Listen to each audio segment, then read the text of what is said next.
நம்ம தமிழ்நாட்டுல இருக்க நம்ம காவல் தெய்வம்னு அழைக்கப்படுற நாய்களின் இனங்கள் என்னன்னு தெரியுமா? பார்க்கலாம்.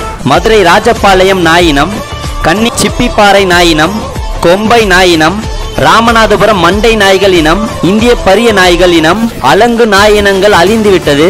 இதை புள்ளிகுட்டா என்று அழைக்கப்படுகிறது. செங்கோட்டை நாயினங்கள் அழிந்துவிட்டது. கட்டைக்கால் நாயினங்கள் அழிந்து வருகிறது. முத்தோல் வேட்டை நாய், ஜோனாங்கி நாயினங்கள், லேப்ரடார் ரீட்ரைவர் நாயினம், பாக்சர் நாயினம், கிரேட் டானே நாயினம், டாபர்மேன் பிஞ்சர் நாயினம், ராட்வெய்லர் நாயினம், கோல்டன் ரிட்ரைவர் நாய்களினம், டால்மெஷியன் நாயினம், டச்சன் நாயினம், பிகல் நாயினம், இந்தியன் ஸ்பிட்ஸ் நாயினம், சின்சோ நாயினம், பக் நாய்களினம், மால்டீஸ் நாய்களினம், யாக்ஷயர் டெரியர் நாய்களினம், பெசட் ஹவுண்ட் நாய்களினம், புல்டாக் நாயினங்கள், காக்கர் ஸ்பானியல் நாயினம், பொம்ரானியன் நாயினங்கள். இதுல வர எந்த நாய்க்குட்டி உங்களுக்கு பிடிக்கும்ன்றத கமெண்ட் பாக்ஸ்ல கமெண்ட் பண்ணிட்டு இந்த மாதிரி இன்ஃபர்மேஷனுக்கு நம்ம பேஜை ஃபாலோ பண்ணிக்கோங்க.